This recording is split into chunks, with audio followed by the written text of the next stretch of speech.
umhverfisskilyrði svona fjörðum á Íslandi sem að það eru grunnatriði sem varða sjókvíaeldi. Þú voru að tala betur mikrofónu. Tala betur, heyri svona?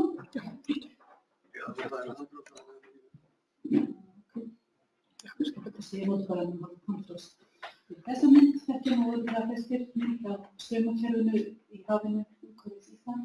Það sem við höfum annars vegar allan sjó, hlýjan sjó sem kemur suðri og svo kalda sjókerfir sem koma norðanfrá. Og hér upp við landgrunnið eru skilyrði breytilegri, þetta er hafinn úti fyrir og hvernig eftir eins og hér fyrir austan að hryggurinn hér milli Íslands og Færeyja, hann ræður verulega uppbreiðslu þess að hlýja sjávar sem að kemur hér sunnanfrá. Og flæðið hérna norður fyrir land er breytilegt svo fyrir árstíma. Þessi mynd sýnir hitastig að sumri, meðaltalsmynd og kortinu frá 1960 og sýnir hitastig að sumri á 50 metra dýpi í hafinu umhverfis landið. Og þetta tímabil sem við erum að horfa á þarna er svona tímabil þar sem hafa verið hlýindi í sjón. Þetta er það ástand sem við höfum hvað hæst hitastig á og við sjáum að það er svona yfirkaldara náttúrulega fyrir norðanland og vestfirðir þar er ástandið allt breytilegt.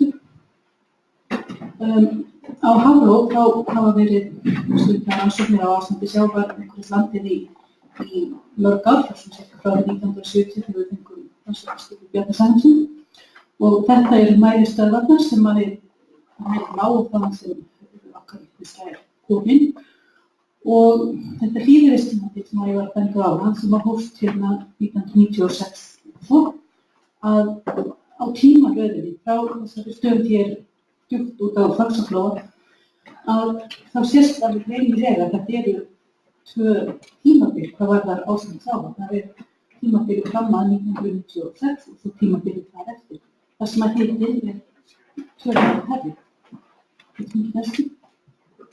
Og þetta er rauninni sams konar gögn, það sem að var sýnt áðan voru gögn frá 4 árstíðum en þetta eru bara gögnin að vetri og þetta er svona hita frávikamynd þar sem við sýnum frávik frá meðaltali og tímabil að vetrarlagi eiginlega öll árin verulega fyrir ofan meðaltali. Og síðan koma ár eins og þetta er seinustu vetur þar sem að við höfum rauninni ekki hærri neikvætt frá. Og sams konar myndir frá Siglufirði fyrir norðanland sýna í rauninni miklu meiri breytingu. Þessi myndir frá vori eða sýnir gögn sem það aflar í maí og stöðvarnar eru hér á Siglufirði og breytileikinn þarna er miklu meiri heldur en í hlýjasjónum fyrir sunnan.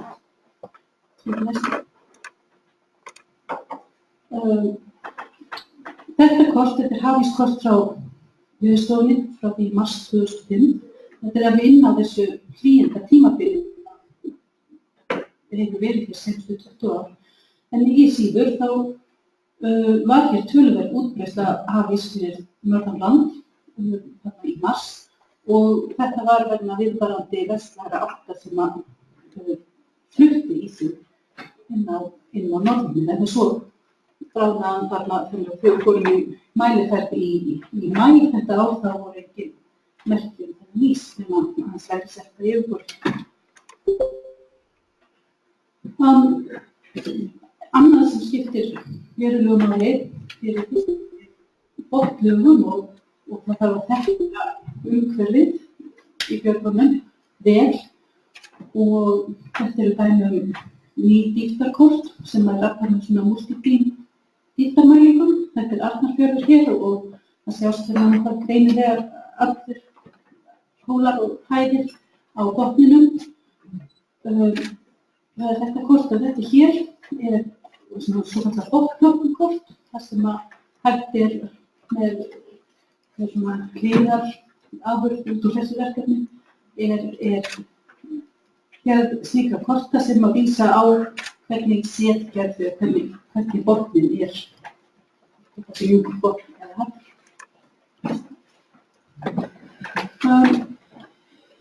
Byggjum aðeins aftur af straumum, þá umhverfislandið straumur sem við kallum strandstraum.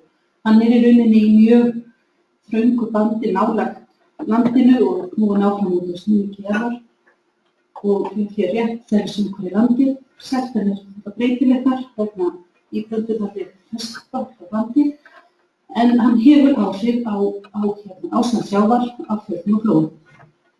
Og á grunnsævinu meiri sveifla í hita yfir árið heldur en í utan á landgrunninu og þessi mynd hérna úr rannsókn sem Steingrímsfirði fyrir nokkrum árum og sýnir hitastig yfir 2 ár og það töluverður munur hér á hámarkshita milli þessara 2 ára.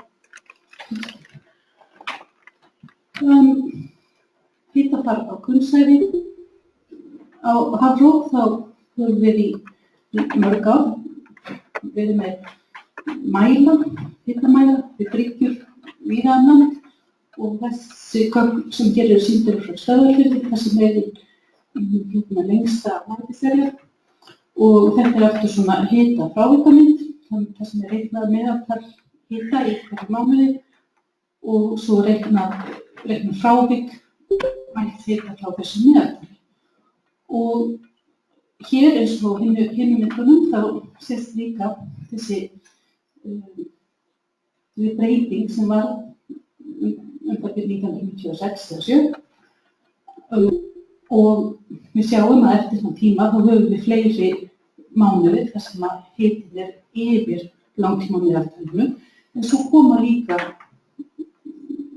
mánuðir þar sem að frávikin eru neikvæð þó sem séum á þessu hlýja tímabili. Og á grunnsævinu eru meiri áhrif á hitastigið vegna veðurs eða andrúmsloftsins heldur en það sem dýpra er.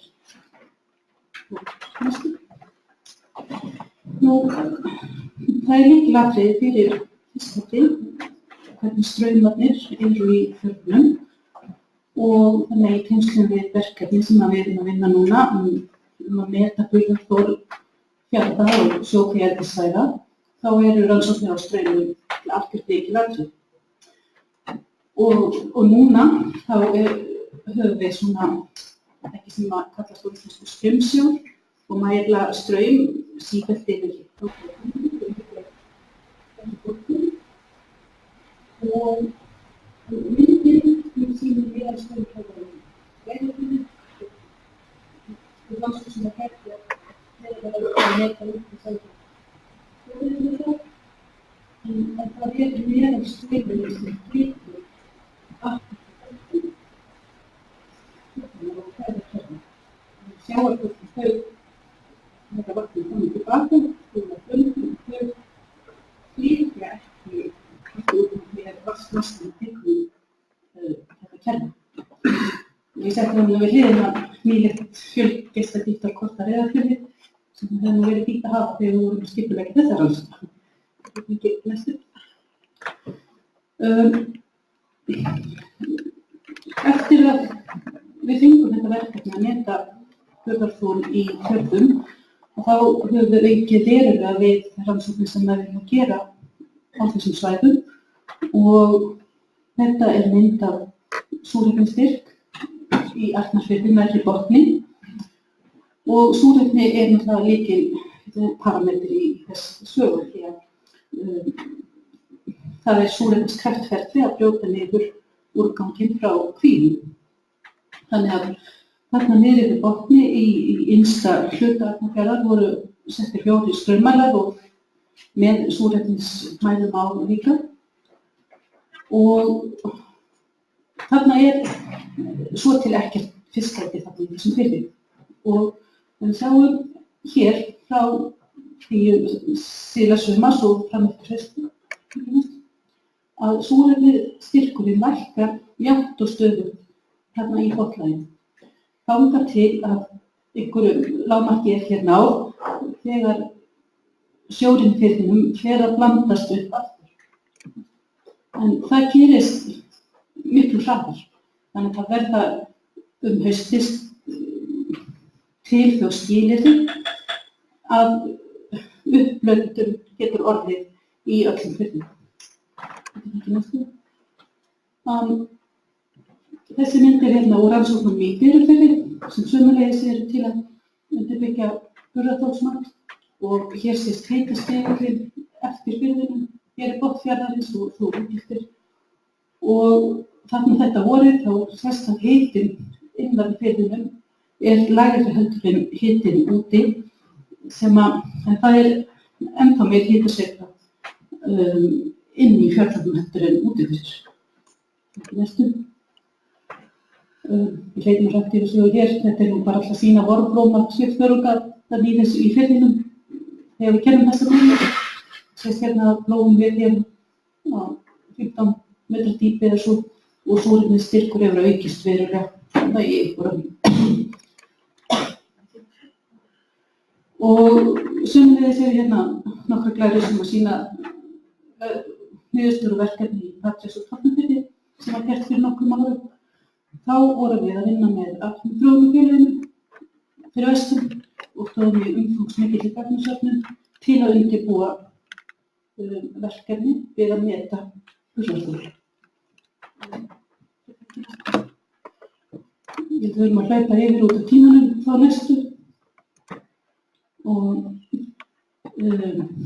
þessi myndi úr Patreksfirði og Tálknafirði sýnir hérna svifþörungablóma þar sem við fáum vorið mikil blóma yfir kísilþörungum og hann heldur svo áfram eitthvað svona fram eftir hérna sumrinu. Það gæti ég fengið næst. Og þessi úr Patreksfirði einnig, hún sýnir að þó við fáum einnig vortoppa þá hann samsettur af ýmsum tegundum þörunga og þessi kísilþörungar þeir geta haft veruleg áhrif á fiskinn. Þeir geta valdið stressi fyrir fiskinn, þeir setjast í tálknin og sé blómi mjög mikill þá getur það haft veruleg áhrif á fisk í kvíum. Á Hafró er líka safnað upplýsingum eitraða þörunga víða land og allt þetta aðgengilegt á heimasíðu. Að lokum, firðir við Íslandi eru flestir opnir, frekar stuttir og tiltölulega grunnir. Ástand sjávar þar endurspeglar ástand sjávar á landgrunninu en það mikill breytileiki frá staðsetningu í skilyrðum. Blöndun í fjörðunum víða góð þó að til séu svæði þar sem að súrefni lækkar tímabundið yfir árið. En síðan eru alls konar þættir í lífríkinu sem að hafa geta haft veruleg áhrif á skilyrðum. Það kann að minna á að upplýsingar sem hér eru sýndar eru minna fjölmargar og að styrkja til rannsóknir hafa komið inn í ýmsum sjónum, svo umhverfissjónum og áfærslu og fleiri. Takk fyrir.